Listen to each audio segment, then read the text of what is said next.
So I was taking a look at everything this morning, and I believe that on Tuesday I will be taking animals over to the new ranch.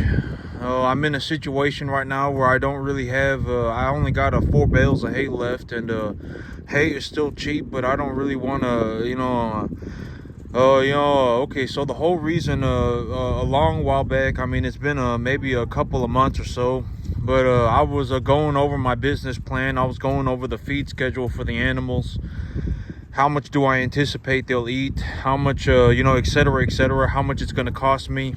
And when I run a cost benefit analysis, I was taking a look at it, and I was saying that, these animals, once they get up to about 550, 650 pounds, it's just, it becomes not a very good idea.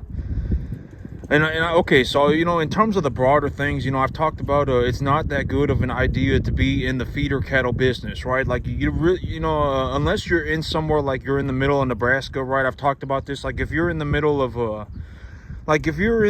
some state that has a a massive amount of groundwater, like if you have a massive amount of groundwater and your rental costs are very low, like you can lease a piece of land for very low costs, and you can grow, your summers are not blazing hot, etc. There are conditions where it's like, yeah, it's a good idea to grow corn, right? I've talked about this. It's like, if you're up in the corn belt, would I touch the corn industry in Texas?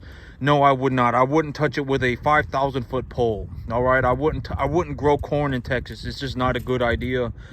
Not for me. At the level, at the amount of land that I am farming, it would not be a good idea for me to farm corn. But I mean, if you're in a situation where you're like in a state where it's like the summers are not blazing hot, you have access to a massive amount of groundwater, the land that you're leasing is very low cost, then sure, you could pencil it out and you could grow corn, right? And you could grow corn and you can make money doing that. But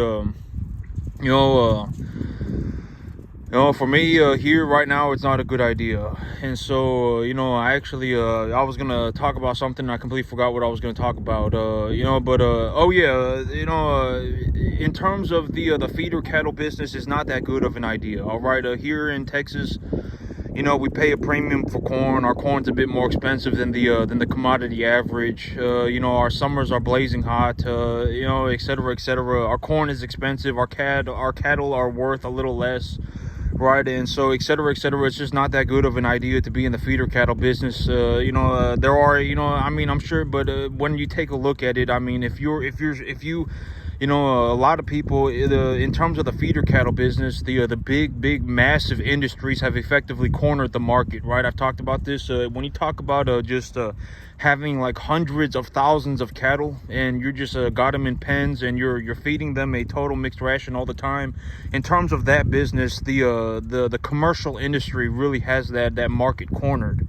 And so it's like, if you're in a situation where, you've got, several 100,000 cattle and you're making $25 an animal, then that's still a very, very, very good margin. You're still making a significant amount of money. But in terms of somebody like me, it's not worth the time and the effort, right? It's not, I would highly suggest not getting into the feeder cattle business if you're effectively going to be like this. If you're essentially just a farmer, one farmer on a piece of land by himself or by herself, or and you're raising cattle, and you're running your own business, I would personally not touch the feeder cattle business in this situation. What would I do? I would learn how to grow grass. All right, I would go and learn how to grow grass. If you learn how to grow grass, even if you had to practice for 5 years before you got it right, I mean, it would only cost you, if you were going to plant 10 acres of grass, it wouldn't even cost you $1,000, right? And if you've been watching my channel for any significant amount of time, then there is zero reason why you should be messing it up for 5 years. All right, if you mess it up 3 or 4 times, then just keep trying. Make sure you've really ironed out the details. Take a look at what you're doing, etc. There's there is no reason, like, if you're actually watching and you're absorbing, and you're looking to learn, and you're taking this seriously, there is no reason why you should be failing just all the time. All right, that should not be happening. All right, make sure you're actually looking at the details. You're understanding what's going on. You're developing more of an understanding of what's going on. And I've already said that, and I said this a long time ago, but if you've been watching my channel for any significant amount of time, then you probably, in terms of a global population, you actually probably know more about farming than 99.99999% of the population of the earth. All right, in terms of head knowledge, you probably know more about farming than most farmers do. All right, and when I give information, I'm looking to give you the best information that I can. All right, and effectively, in terms of my current standings, I am effectively so good at farming that money has become negligible to me. I mean, if I want more money, I'll just farm more land, and you'll see what I mean. I've always said, I've been talking about this. I've been, I'm looking to push a large amount of, I'm looking to push a large amount of capital, and I'm looking to expand my business. And, the big thing about me is that the reason that, I generate millions of dollars a year, I call it printing my own money, right? Is that I create my own equity. All right. I talk about this all the time. Creating your own equity is like printing your own money, because realistically, like even in my situation, I was talking about this yesterday, but even in my current situation, let's take a look at my equity portfolio. I have an equity portfolio of about $2 million. I have a cash portfolio of about 150, 200 grand, and I'm net positive about $100,000 a year. Right, I'm net positive about somewhere between 60 and 100 grand a year. Even right now, I can already buy anything on the entire planet. Effectively, I can buy anything. And so what did I decide that I'm going to buy? Right, I'm going to buy myself a large piece of land. I'm going to buy not a large piece of land, but I'm going to buy a piece of land that's 4.5 times bigger than what I have right now. And then I'm probably going to go and purchase myself about another 80 cattle. That's what I'm going to do. And after I do that, I'm going to figure it out. All right, and so, and I anticipate that I am going to, make a substantial amount of money. And, in the longer terms of things, in terms of my 1-year business plan, where do I see myself going in a year, right? I've already talked about, here, within about 6 months, I will probably have about 100 to 120 cattle. And once I have those 100 and 120 cattle or so, once I have those animals, once I have about 100 animals, I anticipate it's going to be about 100 animals. Once I have about 100 animals and my animals have been stabilized, my investment has been stabilized, the animals are good to go, etc., etc. And I anticipate that the animals are going to, effectively, just gain for, about 9 months. And I anticipate that when I sell the 100 animals, I will effectively make enough money to buy about 220. And when I hit that point, when I anticipate that point is logically going to happen, I will tie up another piece of land on an option contract or a non-payment agreement, and then I will take my money that I'm making and just put the cattle on the new field. Right? That's what I'm anticipating. All right, that's where I see myself going in a year, and you can write this down and we'll see where it goes. But that's where I logically see myself going within about the next year. Within about, and I have a non-payment agreement on my new property until May. Why do I have a non-payment agreement on my property until May? Right, because the average weight of my herd right now, I would say, is about 425. And if it's 425 and I have 5.5 months to put weight on these animals, effectively more than half of these animals are going to be at the target market weight. I've said that the target market weight is 850. Right, and so more than half of these animals are going to be at 850 by May. And if I sell these animals at 850, and I was anticipating that I make if the feeder cattle market goes between 240 and 250, right, you have to pay attention to the details. The details are very important. If the feeder cattle market goes between 240 and 250, I take a look at my herd and I evaluate my herd for what they are. And I take a look at everything, and I anticipate that at 850, I would say that a reasonable estimate for the amount of money that I will make on my animals is $1,600 per animal. That is a reasonable appraisal value for the animals. Right, and if we take a look at it, and if the feeder cattle market is sitting at 240, 250, and I'm anticipating, 1,600 is a good, is a good appraisal value. I'm talking about less than $2 a pound, and I call this the lowballing method, right? I call this the lowballing method, And so, I anticipate that I'm going to make less than $2 a pound, which, across the entirety of the herd. And so, even at that price range, I am still making about, 60-70% return on my money. All right, net positive return. And so, I was taking a look at everything, and a good while back, I was talking about the animals. It's not that good idea to be in the feeder cattle business, because it's like, are you sure you really want to be? And I talked about this. When you pencil out the numbers, it's like you're gonna have to run like 1,000 cattle a year to make like 80 grand, to make like 70 grand. Are you sure that is what you want to do? Granted that you're not in somewhere like Nebraska, all right, or you're not somewhere where it's like you have a massive amount of water. Like here in Texas, we don't have hardly any groundwater. Our summers are blazing hot. Our corn fries up in the summer. I mean, I think the average harvest is like 100 bushels an acre or something here in Texas. It might even be less than 100. I don't know, but we don't get a lot of corn in the area. I mean, it's not really a good investment to grow corn. I mean, unless it is for you, unless you can pencil it out and it works for you, then sure, go ahead and do it. But it's just, it's like, if I were to take a look at the numbers, and it's like, do I really want to be feeding 650-pound animals a total mixed ration? No, I don't. And I was actually talking about this, realistically, I really only want to get them to about 550 on a ration. All right, I put them on a ration because the ration, and I've talked about this, the whole diet for a small animal is that if you have a smaller animal and you mess up their diet and they get acidosis, your animal's gonna die.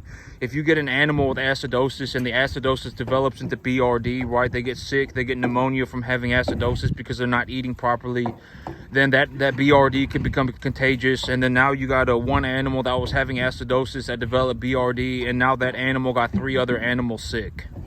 All right, and so it's very, very, very, very, very crucial to understand, especially if you're gonna get into the small cattle business, like you really want to go through with all of this, right? I said that the benchmark animal for the animal that I bring in is 200 pounds, right? And the market target weight right now is 850.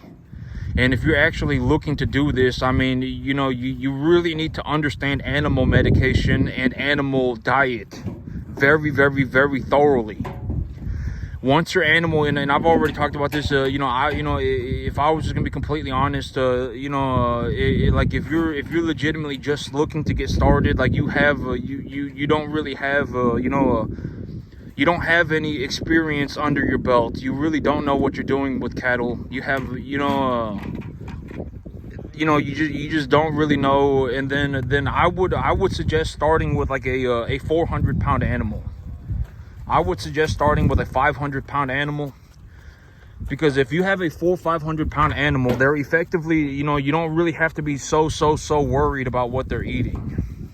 You don't have to be extremely careful and knowledgable. All right, the smaller, I've talked about this, I say this all the time, the smaller the animal is, the substantially the more care that is required to take care of that animal.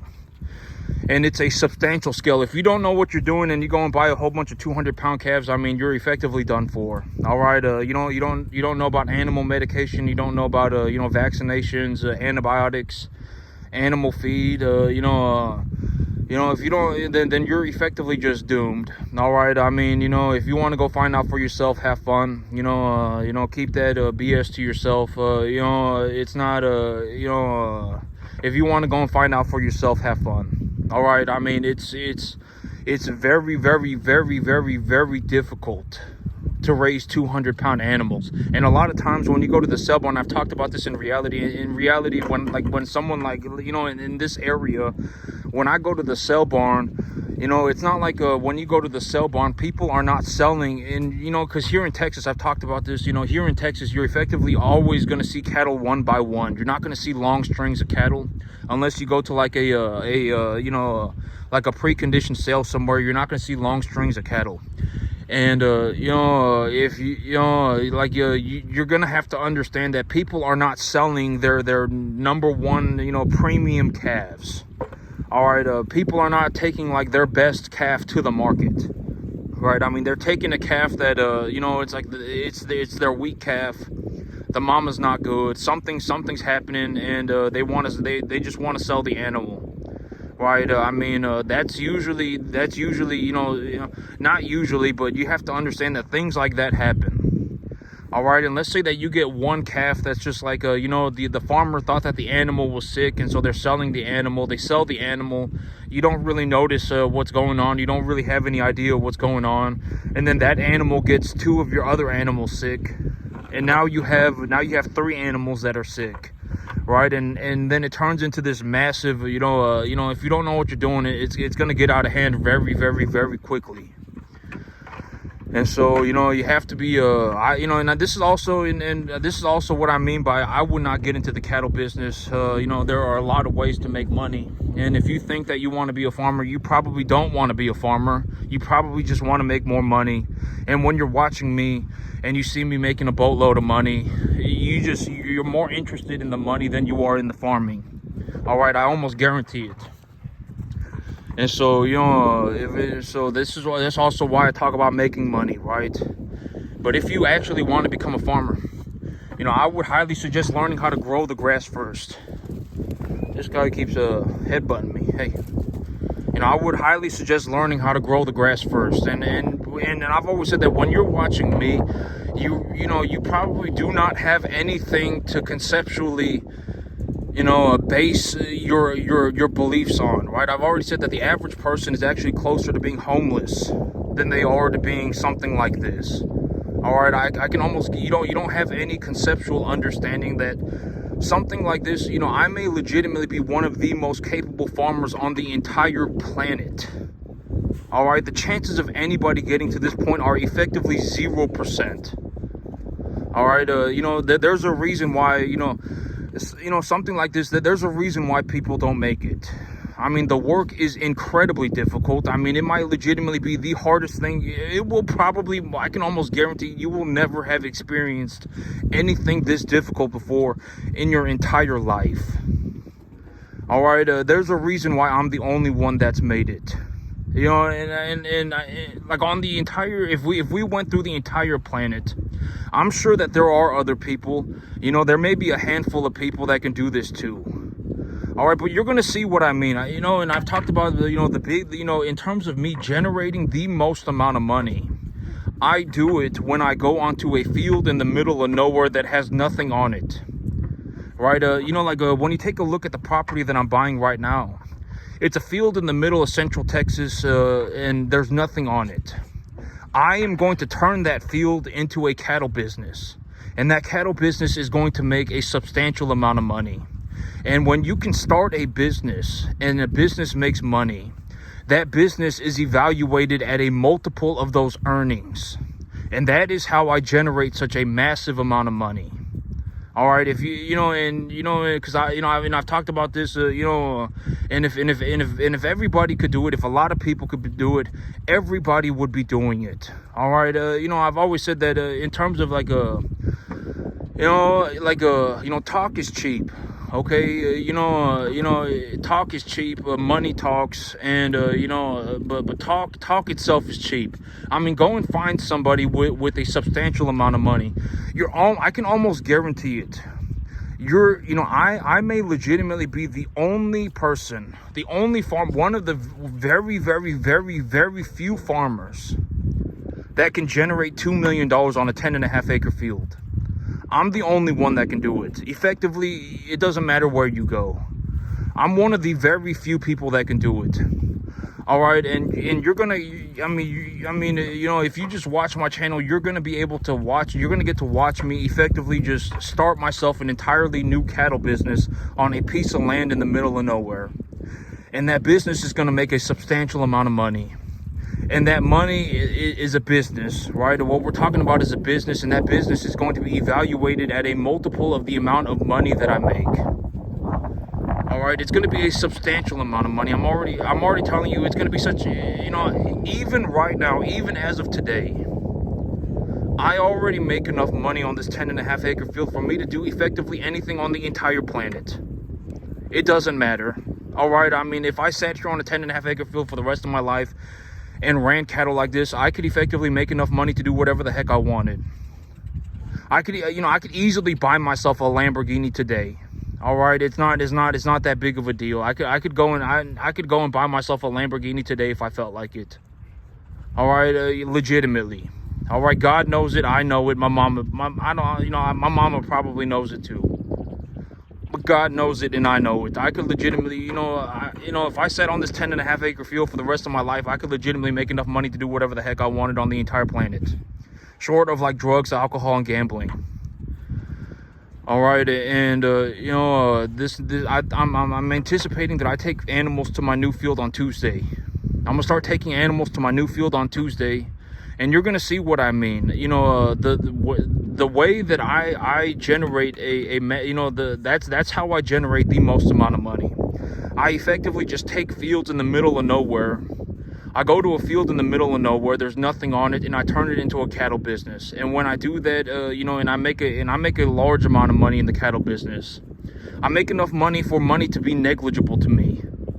All right, I can effectively buy anything on the entire planet. And when you take a look at it for what it is, I mean, we're talking about, me in terms of the global economy. We're talking about being in the top 0.00001%, the top 0.00001%. I actually don't know anybody that's even, and this is going to sound ridiculous, but a lot, and a lot of you're probably not going to understand this. But if you were to get to the 10% mark of what I do, if you were to take a look at what I do and you were to get to the 10% mark, you would be generating $500,000 to $1 million a year. I would actually bet right now that I'm going to generate about $5 million or more in the next 365 days. All right, legitimately. And so, it